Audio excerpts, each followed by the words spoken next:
రాత్రికి రాత్రే ఏది తరలి వెళ్ళే అవకాశం ఉండదని మీరు అంటున్నారు.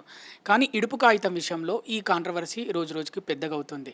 కొంతమంది ఎప్పటినుంచో భావిస్తున్నారు మీరన్నట్టు ఫిల్మ్ ఇండస్ట్రీ ఇక్కడి నుంచి తెలంగాణ నుంచి ఆంధ్రప్రదేశ్‌కి వెళ్తే బావుంటుంది అని ఎప్పటినుంచో వాళ్ళ ఒపీనియన్స్ చెప్తున్నారు. సో, ఇప్పుడు ఇది కరెక్ట్ సమయం వాళ్ళకి అని మీరు భావిస్తున్నారా? ఏమండి, ఎవరు ఎన్నన్నా ఎవరు కాదన్నా ఆల్రెడీ 88 నుంచి ఇక్కడికి వస్తే సెటిల్ అయిపోయి ఉన్నారు కనుక షూటింగ్స్ అనేది ఇక్కడ స్టూడియోస్ ఉన్నాయి. మనకు ఆంధ్రప్రదేశ్లో స్టూడియోస్ లేవు, ఇన్ఫ్రాస్ట్రక్చర్ డెవలప్ అవ్వలేదు. రెండు రాష్ట్రాలు 2014 విడిపోయిన తర్వాత ఇండస్ట్రీని పట్టించుకోలేదు, ఎఫ్డీసీ నెయ్యలేదు, అసలు ఒక స్టూడియో కట్టలేదు, ఒక గజం అమరావతిలో ఒక స్టూడియో పునాది వేయలేదు, విశాఖపట్నంలో వేయలేదు, 30 కిలోమీటర్ల కారిడార్ పూర్తి చేయలేదు, టూరిజం డెవలప్ చేయలేనప్పుడు మనం ఇవన్నీ ఒప్పుకోకుండా మనం ఏదో టీవీలో చూపించేసి అన్నీ అయిపోయి అంటే కరెక్ట్ కాదు. కనుక అన్నీ డెవలప్ చేసిన తర్వాత మొత్తం పూర్తిగా తరలి వెళ్ళటానికి కాదండి, ఇక్కడ షూటింగ్లు జరగాలి, అక్కడ షూటింగ్లు జరగాలి, అక్కడ ట్యాక్స్ కట్టాలి, ఇక్కడ ట్యాక్స్ కట్టాలి, అక్కడ ఇన్ఫ్రాస్ట్రక్చర్ డెవలప్ అవ్వాలి, ఇక్కడ ఇన్ఫ్రాస్ట్రక్చర్ డెవలప్ అవ్వాలి.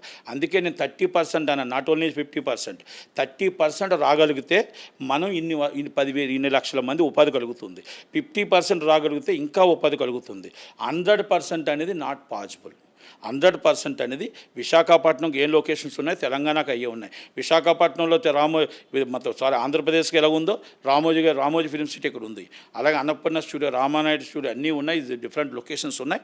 కనుక రెండు రాష్ట్రాల్లో కూడా డెవలప్ అవ్వాలి, అంతే తప్ప మనం స్వార్థం అని తప్పు. రెండు రాష్ట్రాలు డెవలప్ అవ్వాలి, అంతే తప్ప మన స్వార్థం అనేది మనం ఎవరైనా చెప్తే కూడా తప్పే. తరలి రావాలి అంటే రాత్రి ఇల్లులని ఖాళీ చేసి పెట్టి బయట సర్దుకొని రారు, అది చెప్తే అబద్ధమే. 2014 2019 దాకా ఎంతమంది వచ్చారు, ఎంతమంది ఇల్లులు కట్టుకున్నారు, ఎంతమంది స్టూడియోలు కట్టారు, 2019 24 దాకా ఎంతమంది వచ్చారు, ఎంతమంది ఇల్లులు కట్టారు, ఎంతమంది చేశారు, ఎన్ని వందల కోట్లు రేట్లు పెంచారు, రేట్లు ఎలాగొచ్చేసాయి, ఇన్కమ్ వచ్చింది, 2 సంవత్సరాల్లో ఎన్ని స్టూడియోలు కట్టారు, ఎంత డెవలప్ అయింది, ఎన్ని డబ్బింగ్ థియేటర్లు కట్టారు, ఎన్ని సినిమాలు షూటింగ్లు అవుతున్నాయి. చాలామంది చెప్పొచ్చు మీరు చాలా షూటింగ్లు అవుతున్నాయి కదా. టూరిస్ట్ అంటారు. టూరిస్ట్ అంటే బస్సు వేసుకొని వచ్చి షూటింగ్ చేసి మళ్ళీ మా సామాగ్రిని మేము పెట్టుకొని మళ్ళీ మేము వచ్చేస్తున్నాము. ట్యాక్స్ అనేది హైదరాబాద్లో కడుతున్నాం, మేము మాత్రం టూరిస్ట్గా మాత్రమే ఇస్తున్నాం, దానికి ఉపాధి కలుగుతుంది కదా అని చెప్పొచ్చు. ఉపాధి కలగటానికి కాదు, మేము ఇస్తున్న 68% ఆంధ్రప్రదేశ్ ఇన్కమ్కి మా పిల్లలకి ఉద్యోగాలు కావాలి, మా బిడ్డలకి శాశ్వత జాబులు కావాలి. సినిమా ఇండస్ట్రీ అక్కడికి ఉంటే 30% మాకు జాబులు వస్తాయి. కనుక ఆ జాబుల కోసం మేము ఇస్తున్న ఇన్కమ్కి మాకు రైట్ ఉంది, మాకు హక్కు ఉంది. కనుక మేము అడుగుతున్నాం అనేది నేను రిక్వెస్ట్ చేస్తున్నాను చంద్రబాబు నాయుడు గారిని, పవన్ కళ్యాణ్ గారిని, అలాగే లోకేష్ గారిని, మా సినిమా ఇండస్ట్రీ ఉన్న పెద్దల్ని అందరినీ రిక్వెస్ట్ చేస్తున్నా. ప్లీజ్ చిరంజీవి గారు అందరూ కలిపి ఒక తాటి మీద రప్పించి అటు షూటింగ్లు జరగాలి, ఇటు షూటింగ్లు జరగాలి. శాశ్వత మార్గం చెప్పాలి, మాటకు మాట జవాబు చెప్పడాలు. 2014 నుంచి మీరు చేయలేదు, 2019 జగన్మోహన్ రెడ్డి గారు వచ్చారు, ఆయన రేటు 100 రూపాయలు దాటి పెంచలేదు, మీరు 1000 రూపాయలు 700 800 పెంచుతున్నారు. ఓకే, ఇది ప్రజలకు భారం అన్నా కూడా ఇది సినిమాకి మాత్రం టోటల్గా ఈజీ అని మీరు అంటున్నారు, సినిమా ఇండస్ట్రీ బాగుండాలి అంటున్నారు, మంచిదే. కానీ ప్రజలకు కూడా దీంట్లో రావాలి కదా. మీ ట్యాక్స్ కడుతున్న ప్రజలు సినిమా చూస్తున్నారు కదా, వాళ్ళకు కూడా ఎంప్లాయ్మెంట్ కావాలి కదా. మనం డిఎస్ఏ నుంచి 16,000 20,000 అంటే 6 కోట్ల జనాభాకి ఎక్కడ మనం ఇవ్వగలుగుతాం? మనం పరిశ్రమలు వస్తున్నాయంటున్నారు, పరిశ్రమలు వేయి ఎప్పుడు కట్టగలుగుతాం? అమరావతి ఎప్పుడు కట్టగలుగుతాం? పోలవరం ఎప్పుడు పూర్తి చేయగలుగుతాం? మనం 30 కిలోమీటర్ల కారిడార్ ఎప్పుడు పూర్తి చేయగలుగుతాం? గూగుల్ ఆఫీస్ ఎప్పుడు పూర్తి చేయగలుగుతాం? డెవలపింగ్ అంటారు, ఏ డెవలపింగ్ మన పేపర్ల మీద పెట్టడం డెవలపింగ్ కాదు. ల్యాండ్ ఆర్డర్ అదుపులో లేదు, ల్యాండ్ ఆర్డర్ ప్రాబ్లం ఏంటో మీకు అర్థం అవ్వట్లేదా? ఒక ప్రతిపక్షం లేకుండా ప్రధాన ప్రతిపక్షాన్ని రాళ్ళతో కొడుతుంటే, ప్రధాన ప్రతిపక్షం లేకపోతే ప్రజల పక్షాన మాట్లాడిన వాళ్ళు ఎవరు ఉంటారు?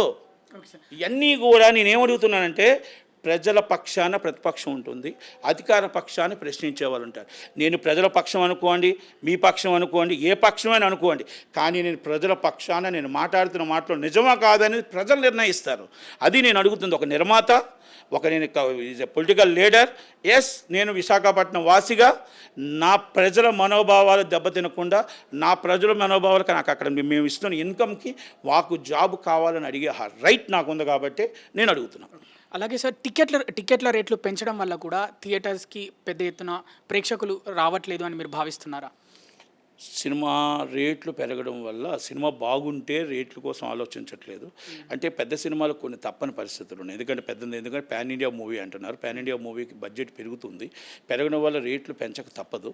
కానీ కొంతమంది ఎగ్జిబిటర్లు ఇప్పుడు అంటుంది ఏంటంటే మాకు రేట్లు పెంచొద్దు, రేట్లు శాశ్వతంగా తీసేయండి అని కొంచెం ఎగ్జిబిటర్లు అందరూ కూడా ఉదయం నుంచి నాకు కూడా ఫోన్లు చేశారు. వాళ్ళు తీసేయమని అడుగుతున్నారు. తీసేస్తే అనేది ఏంటంటే ఇప్పుడు మనం పాన్ ఇండియాకి వెళ్ళాలనుకుంటున్నాం. పాన్ ఇండియాకి వెళ్ళాలంటే బడ్జెట్ ఎక్కువ అవుతుంది. కనుక మనం కూడా ప్రేక్షకుడికి కొంత రేటు బడ్డన్ పడుతుంది. ఆ బడ్డన్ పడకూడదనే మనం కూడా చూస్తాం. కానీ మరీ ఎక్కువ బడ్డన్ వేస్తే ఇప్పుడు ఈ గవర్నమెంట్ 500, 600, 700, 1000 రూపాయల టికెట్ ఇవ్వకూడదు. ఇప్పుడు 50 రూపాయలు పెంచడం అనేది రైట్, 100 రూపాయలు పెంచడం అనేది రైట్. అంతే తప్ప ఇష్టం వచ్చినట్టు పెంచడం అనేది కరెక్ట్ కాదేమో. ఎందుకంటే ఎన్నిసార్లు మేము చెప్తున్న రేటు పెంచి మీరు నిర్మాతని ఆలోచిస్తున్నారు, డిస్ట్రిబ్యూటర్ని ఆలోచిస్తున్నారు, అక్కడ ప్రేక్షకుడు ఎగ్జిబిటర్ని తిడుతున్నారు. ఇవన్నీ ఆలోచించాలి. నెంబర్ 1. రెండో విషయం ఏంటంటే మీరు ఇస్తున్న రేట్లలో ప్రజల్ని ఎందుకు ఆలోచించట్లే? ప్రజలకి నూనె పెరిగింది, గ్యాస్ పెరిగింది, భారం పెరిగింది, ఖర్చులు పెరిగాయి. మిడిల్ క్లాస్ ఫ్యామిలీకి జీతాలు పెరగలేదే. మిడిల్ క్లాస్ ఫ్యామిలీ జీతాలు పెరగలేదే. మరి మామూలుగా హై క్లాస్ సొసైటీకి మీరు వ్యాపారాలు పెరగవచ్చు. లో క్లాస్ సొసైటీకి మీరు 4000 పెన్షన్ ఇస్తున్నారు. కానీ 4000 పెన్షన్స్ ఖర్చులు ఎంత అవుతున్నాయి? మీరు బెల్ట్ షాపులు ఏంటి? బెల్ట్ షాపుల్లో మీరు ఒరిజినల్ షాపుల్లో 100 బాటిల్ అయితే దొరుకుతుందా? బెల్ట్ షాప్కి వెళ్తే 40 రూపాయలు ఎక్కువ దొరుకుతుంది. ఇది వాస్తవమా కాదా? ఇది నిజమా అబద్ధమా? మీ గుండెల మీద చేసుకొని చెప్పండి. ఎన్ని వేల షాపులు ఉన్నాయి? ఎన్ని వేల షాపుల్లో ఈరోజు మొత్తం టోటల్గా అక్కడ లోకల్ ఎమ్మెల్యేలు ఎంతమంది ఉన్నారు, ఎక్స్చేంజ్ వాళ్ళు ఎంతమంది ఉన్నారు, ఎస్సీలు ఎంతమంది ఉన్నారు, అక్కడ టోటల్గా మీరు చూడనట్టు వదిలేస్తున్నారే. దానివల్ల ఎన్ని వేల కోట్ల రూపాయలు ప్రజలు నష్టపోతున్నారు. మీరు ఇచ్చిన పెన్షన్ ఎంత? దాంట్లో ఆ భర్త పట్టుకెళ్ళిపోతే ఆ తల్లికి పెన్షన్ ఏముంటుంది? ఆ కష్టాలు ఏం పడుతున్నారు? ఒకప్పుడు వాలంటరీ ఉండేవారు. వాలంటరీ ఉంటే వెళ్ళి ఏదో ఒకటి అన్ని పనులు చేసుకుంటూ వచ్చారు. ఆ వాలంటరీ ఎంఆర్ఓ ఆఫీస్కి వెళ్తే ఎవరు ఆ మనిషి పెన్షన్ తీసుకున్న అమ్మాయి వాలంటరీ ఆఫీస్కి వెళ్తే ఎవరు ఎంఆర్ఓ ఆఫీస్కి వెళ్తే ఉదయం రా, సాయంత్రం రా, రేపు రా, ఎల్లుండి రా, మీరు ఇచ్చే 4000లో 1000 రూపాయలు ఖర్చులు ఆటోలకే పోతే ఎండలో తిరిగి కళ్ళు తిరిగి పడిపోతుంటే మరి ఈరోజు గవర్నమెంట్ ఎంప్లాయీస్ పనిచేస్తున్నారా లేదా? గవర్నమెంట్ ఆఫీసులు ఉన్నాయా లేవా? మరి ఆ తల్లికి పెన్షన్ మనం పెంచి ప్రయోజనం ఏముంది? ఆ తల్లిని మన ఆఫీసుల చుట్టూ తిప్పించే బదులు ఆ వాలంటరీ వ్యవస్థ పెట్టి ఈరోజు మొత్తం టోటల్గా ఆ తల్లికి ఒక ముసలామకి ఎక్కడో పిల్లలున్నా ఒక తల్లిగా, ఒక కూతురుగా, ఒక కొడుకుగా వాళ్ళందరూ కూడా అండగా ఉండి పనిచేసేవారు కదా. ఇవన్నీ ప్రాబ్లమ్స్ నేను చెప్తున్న మాట కాదండి. ఇచ్చాపురం నుంచి సోలూరుపేట దాకా, ఇచ్చాపురం నుంచి అప్ టు అనంతపురం దాకా ప్రతి ఒక్కరు మాట్లాడుతున్న మాట ఇది మాట్లాడుతున్న ప్రజల మాటలు నేను చెప్తున్నాను తప్ప నేను ఏ పార్టీకో మద్దతు ఇవ్వట్లేదు, ఏ పార్టీకో సపోర్ట్ చేయట్లేదు. ఐఎమ్ ఇండివిజువల్ నటి Kumar. Thank you very much. చివరి 2 ప్రశ్నలు.